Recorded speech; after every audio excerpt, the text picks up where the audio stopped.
Você já teve aquele momento em que começou algo cheio de energia, acordava animado, se sentia motivado, parecia que agora vai. Mas depois de alguns dias, simplesmente a vontade desaparece. De repente, aquilo que te inspirava começa a perder o sentido. Você não sente mais o mesmo impulso.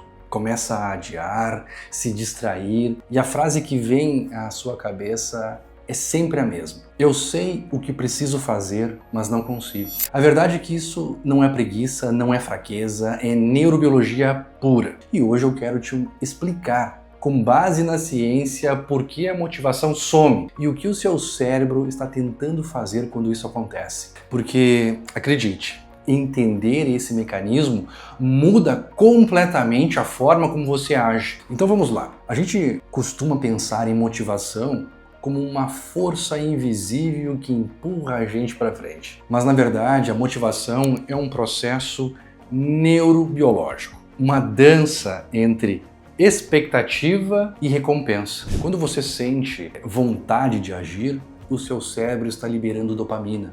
É um neurotransmissor que não produz prazer, mas antecipa o prazer. Ou seja, a dopamina não te faz feliz pelo que você conseguiu. Ela te impulsiona pelo que você acredita que vai conseguir. E é justamente por isso que a motivação é tão forte no começo e tão frágil depois. Porque o cérebro se acostuma com a ideia de recompensa antes mesmo de alcançá-la. Toda vez que você começa algo novo, um treino, um curso, uma dieta, um projeto, no seu cérebro ele está liberando uma grande quantidade generosa de dopamina. E isso acontece principalmente na via mesolímbica, entre a área tegmentar ventral e o núcleo accumbens, a região responsável por sinalizar expectativa de recompensa. É essa liberação que te faz sentir empolgado, criativo e até focado. Mas o problema é que o cérebro se adapta rapidamente a isso. Esse processo se chama adaptação dopaminérgica. Quanto mais repetido é o estímulo, menor a resposta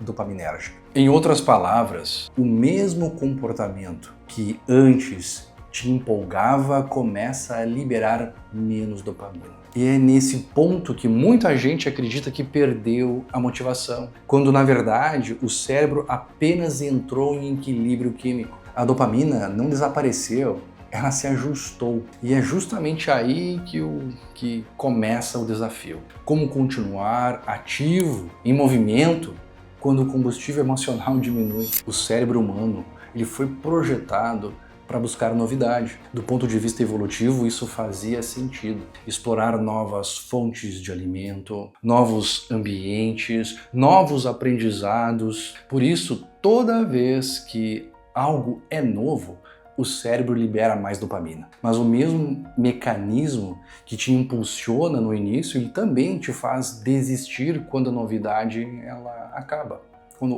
Ou quando aquilo deixa de ser novidade. Enquanto o sistema límbico busca prazer e novidade, o córtex pré-frontal, a parte racional e executiva, ela busca estabilidade. E é nesse conflito que a motivação começa a oscilar. É como se uma parte sua dissesse, eu quero resultado rápido, e a outra dissesse, eu quero fazer algo consistente. O problema é que o cérebro ele escolhe sempre o caminho de menor esforço. E quando o prazer imediato desaparece, ele simplesmente desliga o impulso de continuar. E aqui entra um ponto essencial na psicologia, coisa que eu já expliquei no vídeo anterior. Nem toda motivação é igual.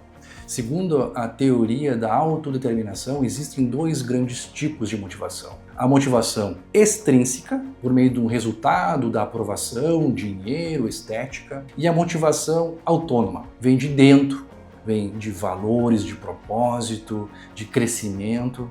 A primeira, ela gera dopamina rápida, mas instável. A segunda libera a dopamina de uma forma mais equilibrada e duradoura, porque ela está associada ao córtex pré-frontal medial, que é a região ligada ao senso de identidade e de coerência. Quando você age apenas pelo resultado, por exemplo, eu quero emagrecer, quero ganhar mais, quero passar na prova, a dopamina te empurra no começo, mas te abandona no meio do caminho. O esforço, ele vira um castigo. Mas quando a ação está conectada ao que você valoriza, por exemplo, eu quero cuidar do meu corpo, quero evoluir intelectualmente, quero ser uma pessoa mais disciplinada, o comportamento ele passa a ser autossustentado. É o que a neurociência chama de motivação integrada, quando o valor pessoal mantém o comportamento mesmo sem a recompensa externa. Hoje vivemos em um ambiente saturado de estímulos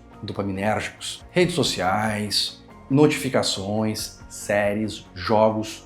Tudo foi desenhado para ativar o sistema de recompensa. Constantemente, o cérebro começa a se acostumar a pequenas explosões de prazer imediato e qualquer atividade que exija esforço contínuo, como estudar, treinar ou meditar, parece sem graça, lenta e desmotivadora. Estudos em neurociências explicam que quando você se expõe demais a recompensas imediatas, o cérebro reduz a sensibilidade dos receptores de dopamina. Ou seja, atividades que exijam paciência passam a gerar cada vez menos satisfação. É por isso que você sente que o foco desaparece, mesmo em coisas que antes te motivavam. Não é falta de força, é falta de dopamina. A solução, então, não é buscar mais estímulo, é reeducar o cérebro a sentir satisfação no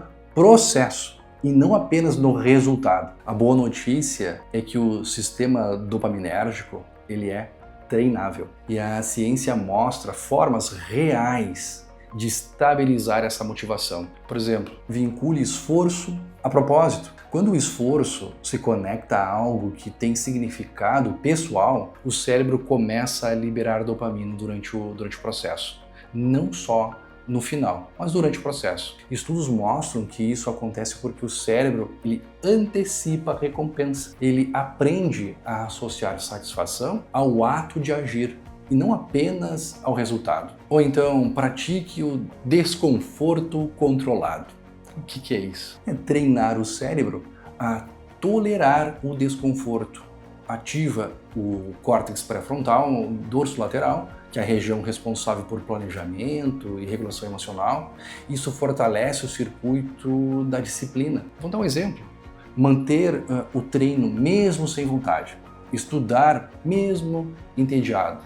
Cada ato de consistência fortalece as sinapses ligadas ao autocontrole. 3. Reduza a exposição a recompensas rápidas. Diminuir o consumo de dopamina instantânea. Essa dopamina que chamamos de dopamina rápida, dopamina barata. Isso aumenta a sensibilidade dos neuroreceptores, permitindo que atividades simples voltem a gerar prazer natural. Por último, recompense o processo, não o resultado. Pequenos sinais de conclusão, como, por exemplo, anotar o que você fez, riscar uma tarefa da lista, acompanhar o processo ou o progresso, mantém o cérebro engajado, pois ele entende que está avançando. A dopamina responde mais ao progresso percebido do que a conquista final. Ambiente não é detalhe, é estrutura. O cérebro é profundamente sensível a pistas contextuais. Se você estuda no mesmo lugar onde assiste vídeos, o contexto compete. Se tenta meditar com o celular ao lado, o cérebro fica em alerta. Organizar o ambiente é uma forma de poupar o córtex pré-frontal de decisões desnecessárias. E quanto menos decisões, mais energia sobra para sustentar o comportamento. Pessoas disciplinadas não confiam na motivação, confiam na estrutura. Elas desenham o ambiente para que a escolha correta exija menos esforço. A neurociência afetiva mostra que o comportamento é sustentado não pela razão, mas pela integração entre emoção e propósito. Ou seja, a motivação é mais forte quando o cérebro sente que aquilo importa, que aquilo é importante. O sistema límbico a amígdala, o hipotálamo, a ínsula, envia sinais emocionais que o córtex pré-frontal usa para decidir prioridades. Sem direção, não há motivação. E é por isso que tentar forçar disciplina sem sentido gera resistência. Mas quando você faz algo alinhado com seus valores, a emoção ela se torna o combustível e isso transforma a repetição em crescimento. Então, no final das contas, a motivação não desaparece, ela se transforma. O que muda é a fonte do prazer rápido para o prazer profundo. O segredo não é se manter motivado, é aprender a agir mesmo quando a dopamina cai. É neste ponto que nasce a consistência, quando o valor pessoal assume o lugar da empolgação.